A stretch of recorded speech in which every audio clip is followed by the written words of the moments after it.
Hello everyone, what is cooking all you good looking people out there, and welcome to another exciting episode of Universe Sandbox. This is this week's This Can't Be Real, and what can't be real? This game. Very, very peculiar, strange, interesting, but awesome nonetheless, having a great time with it. It is so cool. Very, very cool simulation mode. Very, very cool simulation. But you know what? It is really, really interesting.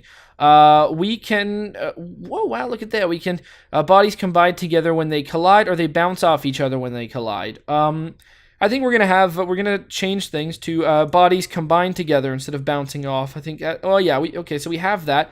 Accuracy mode, it's harder to calculate, but much more accurate. All right, so we're gonna do that one instead of having this normal mode here going on there, and yeah, time is paused, which is good. All right, we're gonna be doing a new simulation, Uranus and moons. Oh wow. All right, so 2 minutes is a very big time step for that. Okay, so now we have a lot more to calculate here. And what would be a fun thing to do to Uranus and its moons with their peculiar direction of orbit?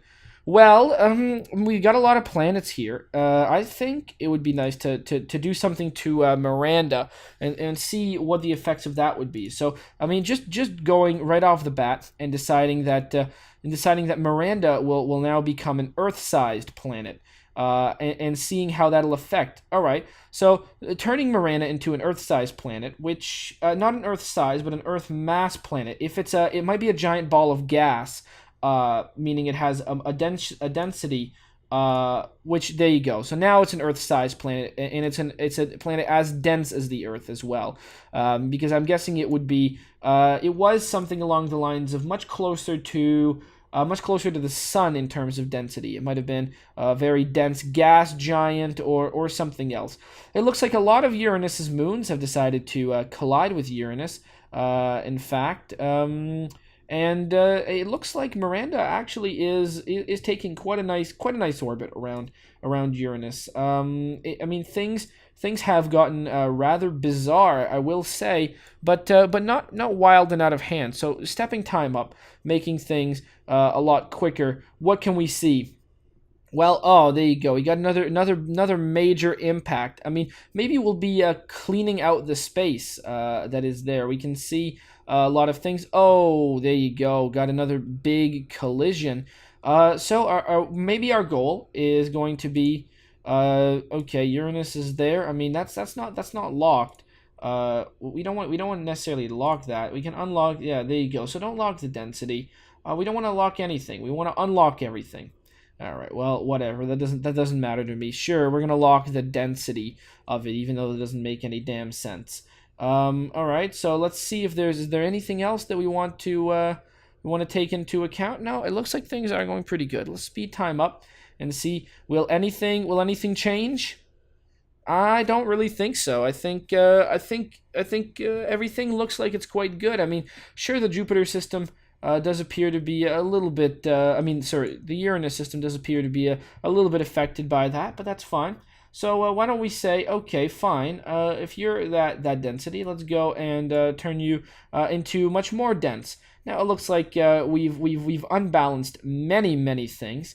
We are cleaning up the system. It does look like, oh, Uranus it really has one moon, and now has started to take on an Earth-like rotation in space, where the weight of its pretty much one major moon has pretty much affected its rotation throughout outer space, much like the Earth-Moon system does. Although there's still stuff to be cleaned out. So if we make time go quicker, it doesn't seem that Uranus is going to be absorbing any of its mass. So let's make it go down to 2 minutes and say that Uranus can become a little bit more massive, just to go clean itself out a little bit. And there you go. I mean, that's very nice. If we speed time up, we can now see that Uranus and Moon are having oh boy, that is a very fast time right there. So now Uranus and Moon are having a much grander time flying through outer space. I don't know if these circles are they're pretty rhythmic, I would say. But yeah, all right. So things look quite nice. Although the Moon really does get much closer at a certain point in time, it looks like there would be some pretty crazy tides in this system. I would definitely have to say. But it looks like now Uranus is just pretty much just has one major moon, and that would be it's all from Miranda. If we increase the total velocity and then reverse it, and boom, there you go. It's gone. Well, there you go. That was the old. Now we can go and click on Uranus, and we can see. Yeah, well, there you go. I mean, it just got it might have gotten affected quite a bit by that launch because it just got a big deep impact. It looks like their masses might have combined. Now Uranus sadly moving out after having been pretty much hit extremely hard by something with great mass. Okay, that was pretty fun. Let's go and see what's next. Jupiter and moons. All right, so now we've got a Jupiter system. Well, I'm going to say what happens if we decide, Jupiter, it's not good enough. Jupiter is now the Earth. And, I mean, things just decide to leave, really. I mean, it's as simple as that. Everything was going really fast. But now everything, it just doesn't like it. And how far will this expand? All right, so we go like that, and we just give everything some mean time, right? Everything goes, and then, oh yeah, there you go. So, there you go. Now Jupiter is pretty much the size of the sun, which probably will change things quite a bit. I don't know if we have anything around here. I mean, do we? Is there more? Is the sun somewhere in here? I don't think it is, but a lot of things have just decided, like, oh no, they're just going to go towards Jupiter. And, that's going to be it, isn't it? Yep, it sure is. Okay, so turning Jupiter into the sun might not have been the greatest idea. Let's reopen that simulation from the beginning and decide that Jupiter, we're just going to make it slightly less massive. And we're going to see how that affects things. So, I mean, Jupiter is now 0.9 Jupiters. And it looks like the rings are now pulsating, going closer and further in at times, which is just a little bit wild here. But everything has sort of retained its orbit. Europa has decided to stay, even though the mass of Jupiter is drastically less. Thebes sort of leaving, but not really at this point. The rings are doing a much more exaggerated version of their prior thing, going more and less. In fact, if we go and make this Earth density, if we make it much more dense, I don't really know if that's actually going to do anything. It appears to have pretty much the same gravitational properties. Density, if we just up and down the density, sure, it makes the planet smaller and bigger, but now the planet's pretty much made of, like, even more dense than iron. This is like a golden Jupiter or something along those lines. Jupiter is now made of pure solid gold, essentially, which would mean that it would be extremely, extremely massive. Well, you know what? That was pretty fun. But I think I really want to try this galaxy collision thing because I mean honestly, that just looks fun. I mean, just look at this. Just look at this galaxy collision, and tell me that this isn't a good idea. So why don't we speed up time a little bit and just go see what exactly is going to happen here. So as we see, these galaxies are starting to mingle, and I think for the next episode we may do some of the other optional simulations that we've got here. Okay, so as we can see, the disks, accretion disks, I don't really know, have started to definitely mingle, but it does look like there is a dominant galaxy. Well, it doesn't really appear to be that anymore. But here we see the two swirling cores of the Milky Way and Andromeda. I was gonna say Andromeda, definitely the dominant galaxy of the two, but it really has created a spectacular web of intense beauty, I would say. speeding time up, we can see. Are we going to see a reformation? I mean, I kind of want to. I kind of want to get to. I kind of want 1 real second is about 300 million years. So I want to get to a point when we can see maybe these two merging, having a real meaningful merger together, and perhaps actually combining. So I'm not really going to change anything except for these two, except for the time, because I would really like for them to sort of merge with one another, moving at speeds of, I don't know,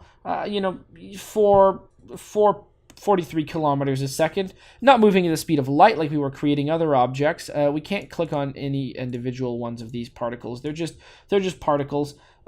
These objects definitely moving back towards each other. We can speed up time and see this movement. All right, yeah, it looks unsure as to their path, but they are definitely moving towards one another. That is a good thing. The big cloud that was once the Milky Way and Andromeda has now spread far and wide. But really, the two cores are now merging together and are actually separating yet again from one another. When will their next merger be? Only time will tell. So things are going quite crazy right now. We can see Andromeda and the Milky Way are sort of separating back and forth from each other. It looks like they've decided, I think, to come back. All right, so they should be turning back towards each other anytime now. All right, let's go and let's see this collision happen yet again. Both of them are starting to spiral back together. They still haven't meaningfully merged. There still appear to be two distinct gravitational systems revolving around definitely a merger of two cores here. So going like this, you can just see that now, even though they have the two, oh my god, the two distinct cores are now shedding most of their mass. It seems things are right now at this point really just being fully ejected. It does seem like there is some static movement, but really I would say the definite movement is now away from the major systems here. They are going back for another pass, which should create much more commotion and another mass exodus. Okay, well, why don't we give this a resimulation here? Pause it, and the Milky Way is one Milky Way, but this is 1.2 Milky Ways. So let's go like this, and just go sort of down, and let's say that these two systems are both just two. Just two. So there you go. 2 Milky Ways. Great. And this, let's give this a mass of equally the exact same thing. 2 Milky Ways.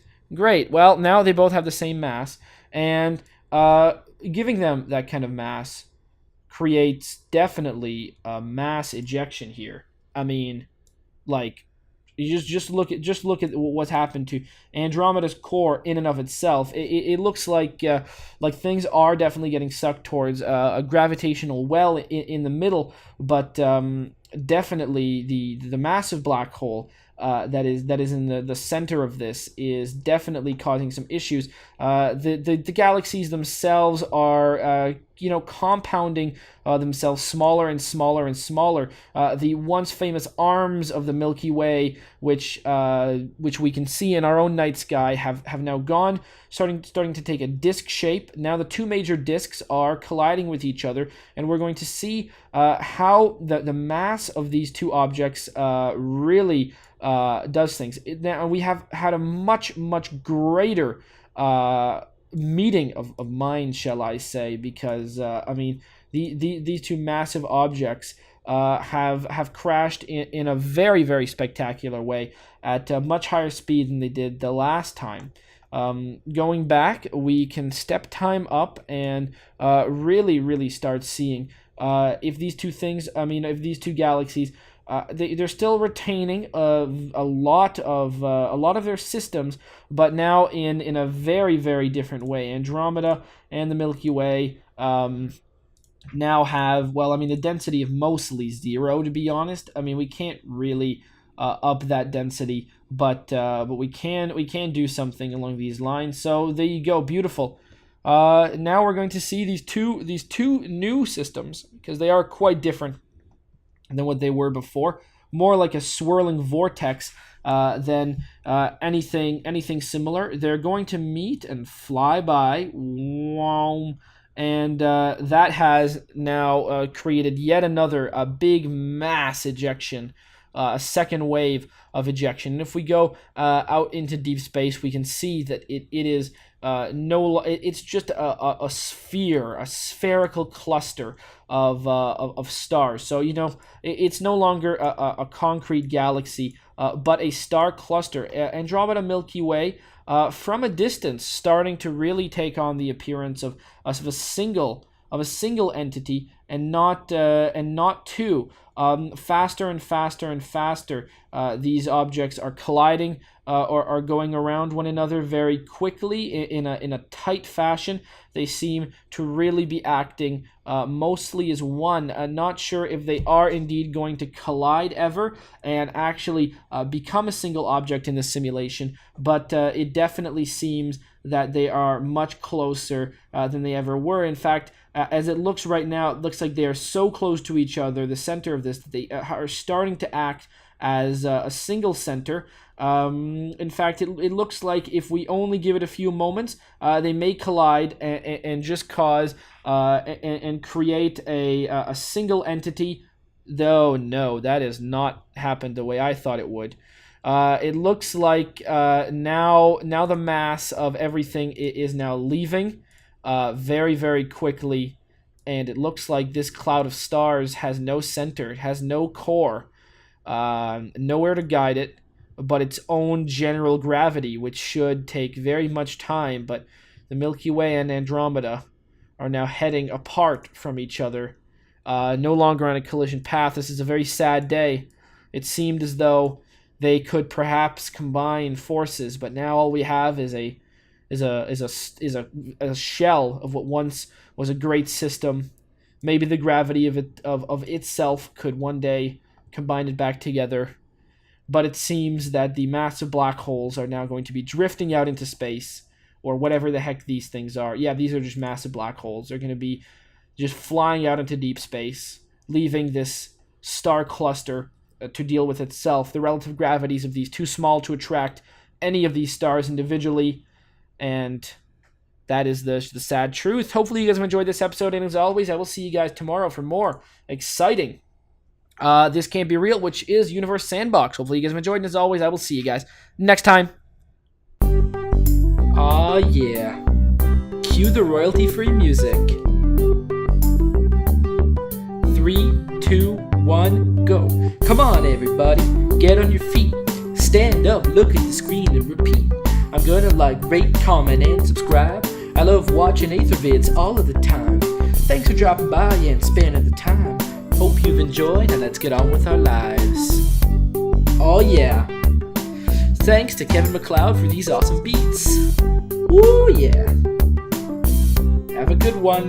Bye.